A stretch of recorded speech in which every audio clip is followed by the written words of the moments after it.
रोते हुए आए हुए को भी हंसते हुए वापस उसके घर भेजता है। नमस्कार, स्वागत है आपका एमपी न्यूज़ के खास कार्यक्रम हीरोज ऑफ एमपी में।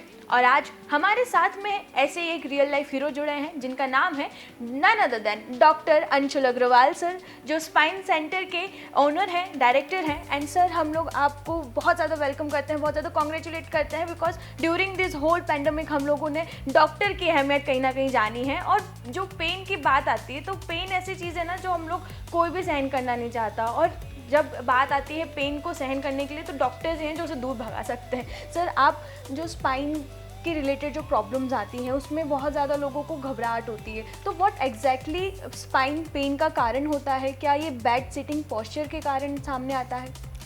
मोस्टली स्पाइन डिजीजेस का कारण अपना रेगुलर एक्सरसाइज नहीं करना, डे टू डे अपनी लाइफस्टाइल मेंटेन नहीं करना, किसी भी तरह से झुक जाना, किसी भी तरीके से बैठ जाना, ये सारे कारण ज़्यादा रोल प्ले करते हैं। पेशेंट का वेट होता है वो दूसरा रोल प्ले करता है। बाकी 70-80% केसेस में स्पाइन में बेसिकली मसल रिलेटेड डिसऑर्डर्स होते हैं जिनको कि अपन नॉर्मल एनाल्जेसिक मसल रिलैक्सेंट से ठीक कर सकते हैं। कुछ चीज़ें होती है जबकि मरीजों को दर्द पैर में जाने लगता है, सीवियर पेन होने लगता है, तब उनको कुछ एडवांस इन्वेस्टिगेशन की ज़रूरत होती है। उस हिसाब से हम देख के फिर आगे गाइड करते हैं पेशेंट्स। राइट। सो पेन का जो स्पाइन पेन का जो मेन कारण होता है वो कहीं ना कहीं वेट होता है। सर, क्या दूसरे जो डिजीजेज होती हैं वो भी स्पाइन पेन का या बैक पेन का कारण बनती है? जैसे डायबिटिक अगर कोई पेशेंट है तो क्या चांसेस होते हैं कि उससे स्पाइन रिलेटेड प्रॉब्लम्स आए? नहीं, बेसिकली पर से अकेला डायबिटीज स्पाइन डिजीज का कारण बनेगा ऐसा बहुत रेयर होता है, पर डायबिटीज के कारण इन्फेक्शन बढ़ सकते हैं, वो कहीं के भी हो सकते हैं, स्पाइन के भी हो सकते हैं। All right. सो ये डायबिटिक के जो पेशेंट्स हैं उनके लिए थोड़ा सा रिलीफ वाली बात होती है, क्योंकि सर काफ़ी ज़्यादा मिथ होता है कि अगर हमें डायबिटीज़ है, अगर हमें शुगर है तो कहीं ना कहीं हमारी जो बोन डेंसिटी है वो कम होगी या सॉल्ट के कारण हमारी कम होगी। तो सर, ये कितना सही है कि हमें एक राइट अमाउंट में सॉल्ट एंड शुगर का जो कंजम्पशन है वो करना चाहिए to maintain a healthy bone? Diabetic patients को बेसिकली ऑस्टियोपोरोसिस का ज़्यादा रिस्क होता है, क्योंकि एक तो ऑलरेडी डायबिटीज़ डिजीज़ के कारण से ऑस्टियोपोरोसिस प्रोग्रेसिव होता है। दूसरा, उनका लाइफस्टाइल अगर वो डायबिटीज़ के बाद भी अगर ठीक नहीं कर पा रहे हैं, वो सेडेंटरी लाइफस्टाइल में चल रहे हैं जिसके कारण से उनको डायबिटीज़ हुआ है, तो भी उनका मिनरल डिपोजिशन बोन में हैम्पर होता है। इस कंडीशन में उनका सबसे ज़्यादा जरूरी ट्रीटमेंट तो एक्टिविटी होती है। एक्टिविटी के कारण बोन मिनरलाइजेशन अपने आप ठीक होता है। तो अगर वो रेगुलर एक्सरसाइज में जाते हैं तो उनका बोन मिनरलाइजेशन ठीक होगा, वो ऑस्टियोपोरोसिस को ज़्यादा अच्छे से ठीक कर पाएंगे। इसके साथ में अगर कुछ अपने को ट्रीटमेंट करना है और पेशेंट सीवियर ऑस्टियोपोरोसिस का केस अपने को लगता है, उसकी एक्सरे में रेडियोलुसेंसिस ज़्यादा आ रही हैं, पेशेंट को बोन पेन ज़्यादा है, तो उसमें डेक्सा स्कैन करके हम पता कर सकते हैं कि एग्जैक्टली क्या स्कोर्स आ रहे हैं और पेशेंट किस लेवल पे जाके फिट हो रहा है, ऑस्टियोपोरोसिस में है या ऑस्टियोपिनिया में है। ऑस्टियोपिनिया में है तो vitamin D, zoledronic acid, calcium help करते हैं। अगर ऑस्टियोपोरोसिस में है तो अभी कुछ रिसेंट दवाइयाँ आई हैं, रिकोमिनेंट पैराथार्मोन वगैरह हेल्प करते हैं, पर वो पेशेंट को केवल फिजिशियन के डायरेक्शन में लेना हो। जी सर, इसके साथ ही एक टर्मिनोलॉजी आजकल बहुत ज़्यादा यूज़ होती है पेन से रिलेटेड, बोन्स से related, that is sciatic pen. Mainly sir ये क्या है, क्या रीज़न होता है साइटिक पेन का, एंड क्या सिम्टम्स हैं जिसे हम लोग अगर पहले ही ऑकर कर लें, उससे पहले ही अगर हम लोग जान लें तो साइटिक पेन का जो प्रोसेस है उसे हम कम कर सकें? जी, शिएटिक पेन बेसिकली एक शिएटिक नर्व होता है, वहाँ से शिएटिका करके टर्म कोइंड हुआ था। ये शिएटिका काफ़ी पुराना टर्म है। जब एमआरआई नहीं होती थी तो हम कोई भी बैक का पेन पैरों में जा रहा है उसको शिएटिका बोलते थे। Basically that is irritation of sciatic nerve. पर अब उसकी जगह हम रेडिकुलोपैथी यूज़ करते हैं, क्योंकि हम एक पिन पॉइंट कर सकते हैं डायग्नोसिस को कि एग्जैक्टली नर्व का पेन कहाँ से आ रहा है। जैसे अगर स्लिप डिस्क इस लेवल का है, मान लीजिए ये L4 L5 वर्टिब्रा है, और अगर ये केवल एक रूट को पेन एक रूट केवल इसके कारण इरिटेट हो रही है, तो इसी रूट को हम रेडिकुलर पेन डिनोट करेंगे और हम बोलेंगे कि ये बेसिकली L4 रेडिकुलोपैथी, L4-5 से अगर एग्जिटिंग रूट पे प्रेशर आ रहा है तो पहले शिएटिक नर्व की कई सारी रूट वैल्यूज होती है, उसको 5 नर्व मिलके बनाती है। अगर अपन शिएटिका बोलते हैं तो पांचों नर्व का इन्फ्लेमेशन माना जा सकता है। पर अब अपन बोलते हैं कि L4 रेडिकुलोपैथी, अपन केवल इस लेवल पे अगर इलाज करेंगे तो पेशेंट को रिलीफ होगा। तो इसके सिम्टम्स जैसे आपने पूछे, तो जैसे पैरों में नमनेस जाना, पैरों में झुनझुनी जाना, पेशेंट को चलने में लचक होना, ये इसके मेन सिम्टम्स होते हैं। Mostly sciatica acute onset, insidious onset होता है। पेशेंट भारी वजन उठाता है, कोई ऐसी एक्सरसाइज करता है जो वो टॉलरेट नहीं कर सकता है, उस समय स्पाइन की डिस्क गिव अवे कर देती है और थोड़ा सा स्लिप डिस्क होने के कारण से ऐसे सिम्टम्स हो सकते हैं। तो जिम लवर्स जितने भी हमें देख रहे हैं, सुन रहे हैं, उनके लिए थोड़ा सा ये एक नोटिस पॉइंट भी है कि अगर आप एक्सेसिव एक्सरसाइज करते हैं तो अपने वेट का ध्यान रखें, अपने जो मेंटर्स होते हैं उनका भी ध्यान रखें, एंड जितने भी हाउस होल्ड वाइफ भी हैं, क्योंकि सब जब वो हाउस वाइफ जो हैं, होम मेकर्स भी जो हैं, वो जो करते हैं काम, उनमें भी उनको बहुत ज़्यादा चीज़ें ध्यान में रखने की होती है कि हमें क्या करना है, कितना वेट उठाना है, क्योंकि अधिकतर चांसेस जो विमेन में देखे गए या तो वो स्लिप होते हैं या तो वजन उठाने के कारण उन्हें स्लिप डिस्क की प्रॉब्लम हुई है। सर, एक और मिथ जो भी सामने आता है जब हम लोग यूजुअली लोगों से बात करते हैं, तो सबसे ज़्यादा चीज़ आती है कि जब हम लोग नेक पेन की या स्पाइन का अगर पेन है तो अगर हम लोग डॉक्टर के पास जाएंगे तो वो हमें ऑपरेशन के लिए कंसल्ट करेंगे, एंड ऑपरेशन के बाद भी हम लोग नॉर्मल लाइफ नहीं जी पाएंगे। सो सर, ये कितना एक फैक्ट जो इसके पीछे क्या है, क्या ये मिथ कैसे क्लियर करें? देखिए, एक्चुअली में स्पाइन की प्रॉब्लम्स आज से नहीं है, ये 50 साल पहले से चल रही है, पर एमआरआई जैसी इन्वेस्टिगेशन जो सॉफ्ट इश्यूज को अच्छे से डायग्नोस कर सकते हैं, वो अभी रिसेंट ईयर्स मान लीजिए 20 से 30 साल पहले आए, और इनकी यूबिक्यूटसली अवेलेबिलिटी और रिसेंट के डिकेड्स में हुई है। तो पहले जो रिजल्ट होते थे वो कन्वेंशनल टेक्निक के आधार पे होते थे, और वो भी काफ़ी अच्छा रिलीफ करने की कोशिश कर सकते थे पुराने डॉक्टर्स भी, और वो करते थे अपने हिसाब से, पर रिजल्ट देना इतना आसान नहीं होता था, क्योंकि डायग्नोसिस के लिए हमारे पास इमेजिंग मॉडलिटीज़ उतनी अच्छी नहीं होती थी। प्री ऑपरेटिव के लिए भी और पोस्ट ऑपरेटिव दर्द किसके कारण बना है उसको जांचने के लिए भी तरीके सीमित थे।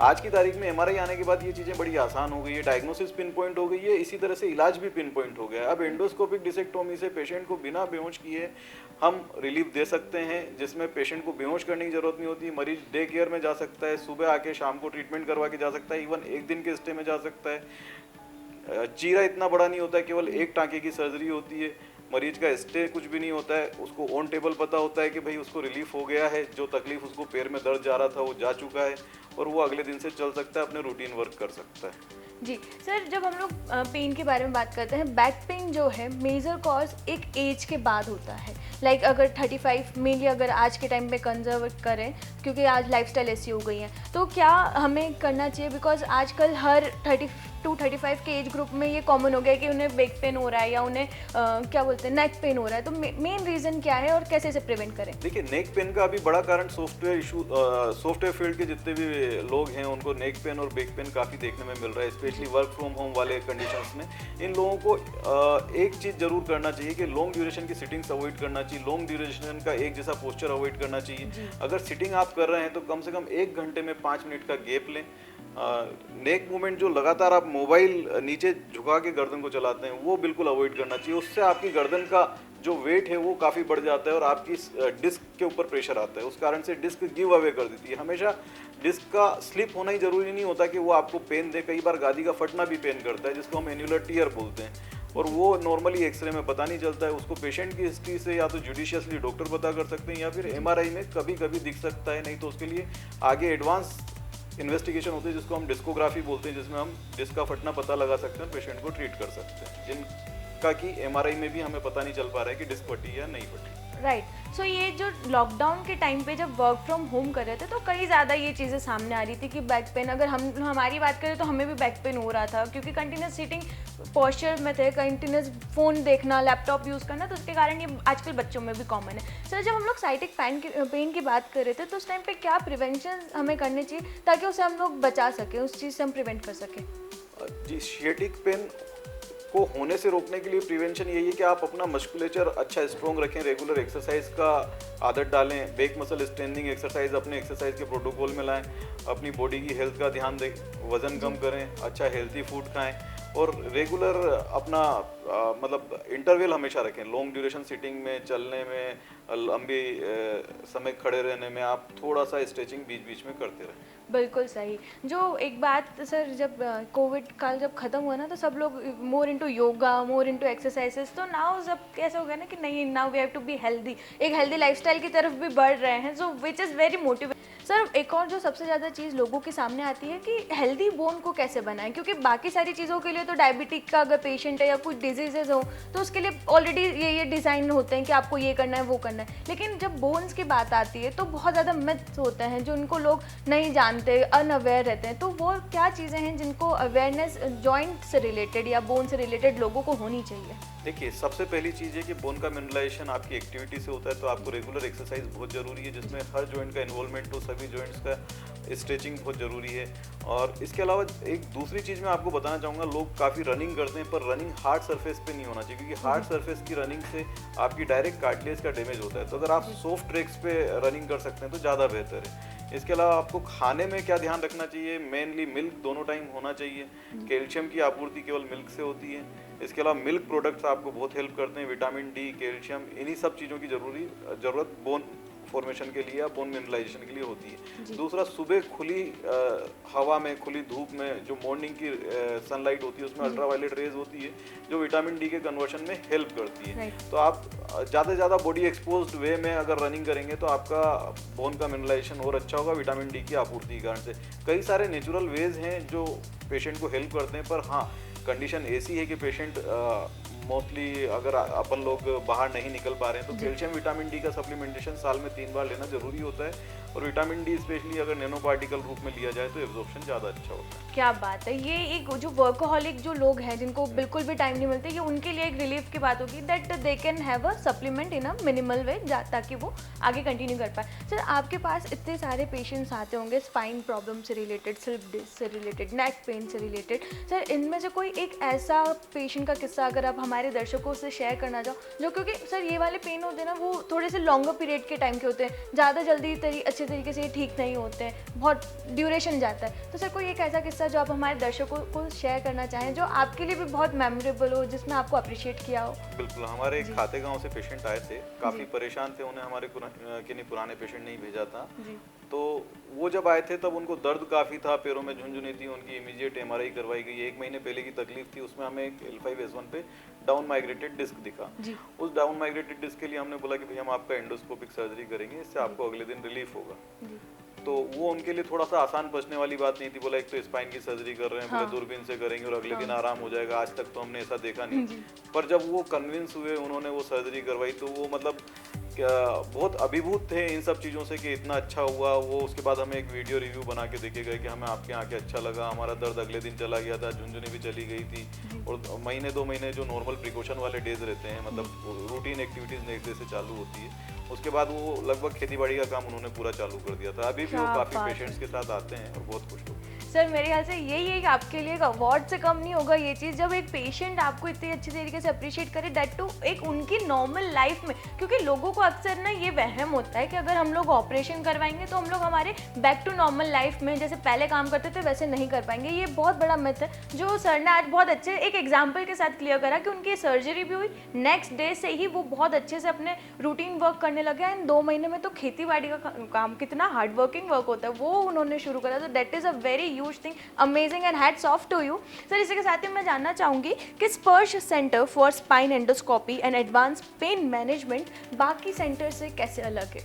जी, बेसिकली यहाँ पे हम पेशेंट के पेन जनरेटर पे ध्यान देते हैं। जब हिस्ट्री टेकिंग होती है वहीं से हमारा पूरा फोकस पेशेंट के पेन जनरेटर पे होता है कि पेन स्पाइन में कहाँ से आ रहा है। अगर स्पाइन पेन से रिलेटेड पेशेंट है तो उसमें पहले उसका नॉर्मल हिस्ट्री टेकिंग वहीं से चालू होता है कि भाई आपको दर्द के साथ में झुंझुनाहट है, सुबह मॉर्निंग स्टिफनेस है, सुबह के समय ज़्यादा होता है, शाम के समय ज़्यादा होता है, पैरों में जा रहा है कि नहीं जा रहा है, तो आगे जा रहा है या पीछे जा रहा है, कोई चलने में लचक आती है। तो इससे हम डर्मेटोम्स लोकेट करते हैं, मेन रेडिकुलर पेन कहाँ से ओरिजिनेट हो रहा है वो हिस्ट्री से पहले हम अपनी डिफरेंशियल डायग्नोसिस पे पहुंचते हैं, उसी में एग्जामिनेशन से सपोर्ट करते हैं और उसी के लिए रेडियोलॉजिकल इन्वेस्टिगेशन प्लान करने का जरूरत होती है। तो इवन उससे भी नहीं पता चलता है कुछ मरीजों को, तो उसके लिए हम कुछ एडवांस टेस्ट करते हैं जो ऑपरेशन थिएटर में की जा सकते हैं, जैसे डिस्कोग्राफी होता है। वो रूटीन सेंटर्स पे अवेलेबल नहीं होता है क्योंकि उसको पढ़ना, एप्रिशिएट करना और एनालिसिस करना में एक्सपीरियंस ज़्यादा लगता है। तो डिस्कोग्राफी जैसे टेस्ट हमारे यहाँ होते हैं जिसके कारण से हम पता कर सकते हैं कि अगर 2 जगह तकलीफ है तो मेन तकलीफ कौन सी है जो मरीज को तकलीफ दे रही है। इवन स्पाइन में ऐसा देखा गया है कि कई सारे नॉर्मल लोगों का स्पाइन का एमआरआई करवाया जाए तो उनमें भी 30% लोगों में स्लिप डिस्क की प्रॉब्लम अपने को दिख सकती है। तो ऐसा नहीं है कि हर स्लिप डिस्क को ट्रीट करना जरूरी है, केवल स्लिप डिस्क जो तकलीफ दे रही है उसको ट्रीट करना जरूरी है। तो हम 2 लेवल पे अगर स्लिप डिस्क है तो उस लेवल में ये पता कर सकते हैं कि मेन स्लिप डिस्क कौन सी तकलीफ दे रही है और उसका इलाज करके पेशेंट को दूरबीन से रिलीव कर सकते हैं। क्या बात है, दैट इज मतलब 1 कॉल सेंटर जहाँ पे मतलब एक ही सेंटर पे हर जगह की आपको हर पेन के लिए specially back pain, neck pain and spine से रिलेटेड जो प्रॉब्लम होती है उसका एक अच्छे से कंसल्टेशन यहाँ पे दिया जाता है, पूरी एक एक्सरे के साथ में, पूरी रेडियोलॉजी के साथ में, पूरा एग्जामिन करने के बाद में। That is a very huge thing जो लोगों को नहीं मिलती। इसमें एक और चीज़ मैं आपको बताना चाहूँगा कि स्पाइन में केवल स्लिप डिस्क ही ऐसी चीज़ नहीं है जिसके कारण दर्द होता है। स्लिप डिस्क से ज़्यादा बड़ा कॉमन होता है फेसिटल आर्थोपैथी।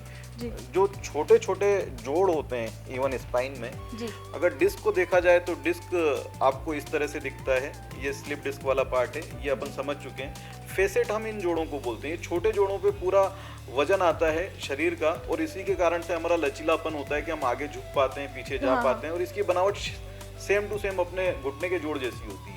ये भी जाइगो हाइपोफाइशियल जॉइंट होते हैं, इसमें भी फ्लूइड भरा होता है जैसे घुटने के जोड़ में फ्लूइड भरा होता है, और इन जोड़ों का भी घिसा होता है जैसे घुटने के जोड़ों का घिसा होता है। घुटने की आर्थराइटिस सब जानते हैं, पर इसकी आर्थराइटिस कम लोग जानते हैं। इसकी आर्थराइटिस के लिए भी कुछ इलाज है जो हमारे क्लिनिक पे अवेलेबल होते हैं। इसमें हम पहले डायग्नोस्टिक ब्लॉक देते हैं कि वाकई में क्या दर्द यहीं से आ रहा है, तो उसके लिए मीडियन ब्रांच ब्लॉक, जो मीडियन ब्रांच नर्स की होती है वो इसको सप्लाई करती है, उनको आइडेंटिफाई करके उनको हम ब्लॉक करते हैं। अगर उससे पेशेंट को रिलीफ होता है तो फिर हम इसको रेडियो फ्रीक्वेंसी अपडेट करके पूरा ट्रीट करते हैं, जिससे कि पेशेंट को आगे काफ़ी लंबे समय के लिए आराम होता है। क्या होता है? So this is a very huge thing जो पूरे सर ने एग्जाम्पल के साथ में बताया कि क्या क्या एक्चुअली प्रॉब्लम्स होती हैं, क्योंकि लोग काफ़ी ज़्यादा अनअवेयर होते हैं, जहाँ पे अगर उन्हें राइट कंसल्टेशन ना मिले तो आगे प्रॉब्लम उनके लिए भी बढ़ जाती है, राइट। सर हम लोग मूव ऑन करते हैं ऑडियंस क्वेश्चंस की तरफ। हमारे साथ में जुड़े थे तृप्ति हेडवे जी, विच इज़ खजराना से हैं। उनका कहना यह है कि last year during lockdown continuous उनका सिटिंग का काम था, एंड क्या हुआ कि काम करने के कारण उन्हें काफ़ी ज़्यादा नेक की प्रॉब्लम हुई। उन्होंने कंसल्ट करा लेकिन अभी तक उन्हें रिलीफ नहीं मिल पाया है। सो इज़ इट नॉर्मल या एक्स्ट्रा कुछ सर्जरी की ज़रूरत पड़ेगी उन्हें? नहीं, देखिए नॉर्मली केवल नेक पेन के लिए सर्जरी की जरूरत पड़े ऐसा बहुत रेयरली होता है, पर नेक पेन के बाद आपको किस कारण से दर्द उठा है और अभी इतने लंबे समय तक ठीक क्यों नहीं हुआ है, इवन आफ्टर नॉर्मल मेडिकेशन, तो आपको एक स्पेशलिस्ट से ओपिनियन ले लेना जरूरी है। और स्पेशली अगर नेक पेन हाथों में जा रहा है, रेडिएट हो रहा है हाथ में, राइट में या लेफ्ट में, इनके स्पेसिफिक डर्मेटोम्स होते हैं कि अंगूठे की तरफ दर्द जा रहा है, बीच की उंगली की तरफ जा रहा है, साइड की उंगली की तरफ जा रहा है, तो पेशेंट थोड़ा ध्यान दे तो पता कर सकता है कि मुझे कहीं स्पेसिफिक वे में पेन रेडिएट हो रहा है, तो आप स्पेसिफिक डॉक्टर से कंसल्ट करें, तो वो आपको गाइड कर सकते हैं कि ये स्लिप डिस्क या एन्युलर टियर के कारण तो नहीं है, कोई फेसेट रिलेटेड प्रॉब्लम तो नहीं है। अगर स्पेशली 3 महीने से ज़्यादा आपको दवाइयों खाने के बाद भी अगर दर्द ठीक नहीं हो पाता है तो आपको एक बार दिखाने के लिए आना चाहिए, तो आपकी हेल्प की जा सकती है। बिल्कुल सही। एक राइट कंसल्टेशन आपको एक जो सीवियर प्रोसीजर है उससे कहीं ना कहीं सेव कर सकता है। सर दूसरा ये सब सवाल जुड़ रहा है हमारे साथ में। अक्षत मालविया जी हैं स्कीम नंबर 140 से। 3 साल पहले इनका एक एक्सीडेंट हुआ था। एक्सीडेंट में उन्हें स्पाइन का प्रॉब्लम हुआ and due to that issue उनको बेल्ट लगा के बैठना पड़ता है। आज हो गए उनको 3 साल, कोई रिलीफ नहीं मिल पाया है। He has been gone through very procedures, long procedures, but अभी भी कोई रिलीफ नहीं। तो सर क्या कंसल्टेशन हमें उन्हें सजेस्ट करना चाहिए? बराबर है। अगर ये अक्षत जी को 3 साल से दर्द बना हुआ है और अगर दर्द के साथ लचक या पैरों में दर्द जाता है तो उनको जरूर एक बार दिखा के सलाह लेना चाहिए। अगर सिंगल लेवल पे स्लिप डिस्क का प्रॉब्लम है तो उसको एंडोस्कोपिकली ट्रीट किया जा सकता है, जो कि बड़ा आसान है, और ये ऑप्शन कम जगह मिलते हैं, इसलिए मरीज बहुत जल्दी डिसाइड नहीं कर पाता है कि उसको किस सर्जरी में जाना है। पर ओपन सर्जरी के ऑप्शन में हमेशा एक एंडोस्कोपिक सर्जरी का ऑप्शन होता है, जिसमें कि ओपन सर्जरी में मरीज को बेहोश किया जाता है। इसमें बेहोश करने की जरूरत नहीं होती है। एंडोस्कोपिक सर्जरी में चीरा केवल 7 मिलीमीटर का होता है, मतलब 1 सेंटीमीटर से भी छोटा। ओपन सर्जरी में इसके कंपैरिजन में काफ़ी बड़ा चीरा होता है। पोस्टीरियर स्ट्रक्चर्स का कोई लॉस नहीं होता है। इन केस भविष्य में किसी को दोबारा भी हो जाता है स्लिप डिस्क, तो एंडोस्कोपिक सर्जरी को करना दोबारा काफ़ी आसान होता है। ओपन सर्जरी में काफ़ी डिफिकल्टीज होती है। राइट। सो ऑपरेशन से रिलेटेड जो डर रहता है ना लोगों को कि हम लोगों ने अगर करवाया तो हमें इतना बेड रेस्ट करना पड़ेगा, हमें नॉर्मल लाइफ नहीं रह पाएंगे, हमें ये प्रोसीजर फॉलो करना है, वो कहीं ना कहीं अब खत्म हो चुका है। बिकॉज न्यू टेक्नोलॉजी, साइंस ने इतना ज़्यादा आगे तरक्की कर लिया है, डॉक्टर्स इतने ज़्यादा अभी न्यू टेक्निक से फैमिलियर हैं, एडवांस हैं, कि आपकी प्रॉब्लम का सॉल्यूशन बहुत कम समय में आपको देते हैं। सर इसी के साथ ही मैं चाहूँगी कि आप हमारे दर्शकों को कोई मैसेज दें। दर्शकों के लिए मेरा यही मैसेज है कि रेगुलर एक्सरसाइज करें, अपने वेट का ध्यान रखें, हेल्थी फूड्स अपने डाइटरी हैबिट्स में लाएं, और जो भी अवॉइड कर सकते हैं, अल्कोहल, स्मोकिंग, ये सब बड़ा रोल प्ले करते हैं कि ये आगे आपकी ऑस्टियोपोरोसिस और बोन हेल्थ को ख़राब करें, तो बेहतर है कि इनसे बचे रहें। और रेगुलर एक्सरसाइज से अच्छा कुछ भी नहीं है बोन मिनरलाइजेशन के लिए, तो आपकी रेगुलर एक्सरसाइज और अच्छी डाइट ही मेरे लिए आपका एक संदेश है कि आप इसको कंटिन्यू करें। बिल्कुल। और हम लोग हमारे दर्शकों से इससे भी रिक्वेस्ट करते हैं कि जब भी बाहर जाएं तो मास्क पहन के ज़रूर जाएं, और अगर वैक्सीनेशन नहीं करा है तो तुरंत अपना सेकेंड या फर्स्ट डोज तुरंत लें, बिकॉज अभी हम लोग भी शूट करते हैं इसलिए हम लोगों ने मास्क निकाल रखे हैं, बट वी हैव इंश्योर कि हम लोग सेफ डिस्टेंस पे रहें ताकि आप लोगों को भी सेफ्टी इंश्योर करें। इसी के साथ ही हम लेते हैं आपसे अलविदा। नमस्कार।